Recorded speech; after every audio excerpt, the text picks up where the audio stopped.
looked fairly straight and fairly efficient. And now we have a look at this extended trot. This gives us an idea of how much engagement and power and suppleness there is in the horse. It certainly looked as if there was a difference being made. But here we have a little bit of a problem. You can compare it to the horse you saw before, although we don't when we're judging. But for your information, the horse was a lot less bent than the previous horse.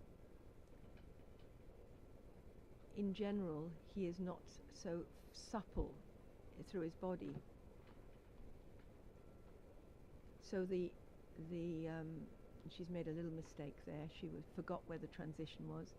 In the half pass to the left, the horse was almost dead straight, and the quarters were not, the body was not absolutely parallel. And in the shoulder in, there was a little bit less angle and bend. So she'll lose a mark or so for the late transition at C, but the walk seems to be okay. And the extended walk is actually quite relaxed.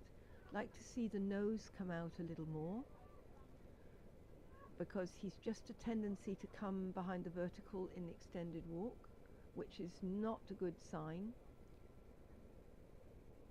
And here we have a bit of confusion about what transition she wants. So this is where we start to think about marks with the harmony.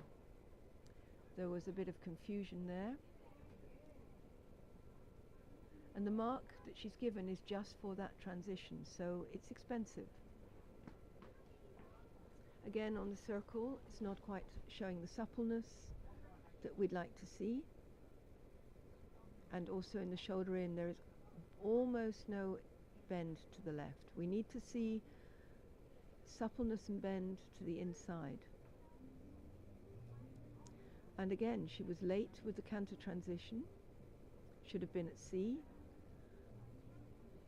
So she loses marks for that as well. And the canter, medium canter, could have been more elastic, more ground covering. Now, of the pirouettes, lost deflection towards the end, and could have been a little bit prepared. She just sort of rode along the line and decided to do a pirouette, which doesn't really help the horse. He needs to be prepared for it. He needs to be collected so he can balance. She's done a mistake, yes.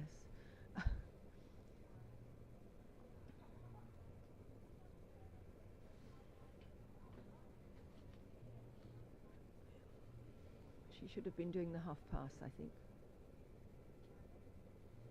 Yes, here we go.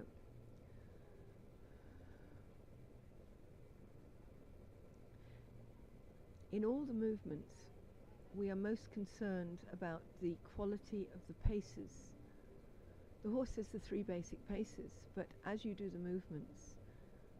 movement will affect the pace. And we want to see that the horse retains the quality of the pace throughout the movements. There we can see a mistake in the changes as well.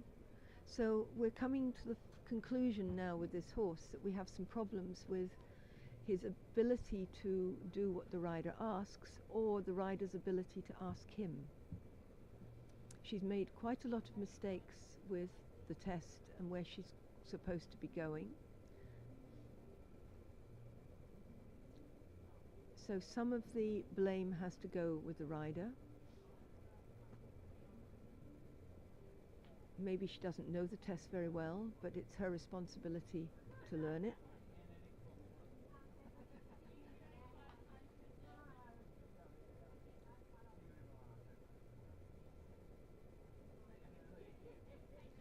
So I would be thinking as we go along that I want to put some comments in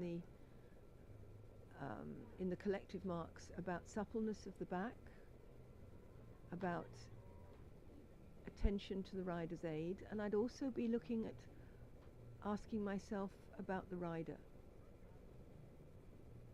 If the horse can't do the movements, then very often it's the rider that has a part to play in it as well. So she had some very expensive mistakes and one belled error, of course, which means she'll use 2 marks from every judge, and some errors that she's made, silly errors. So quite expensive for her.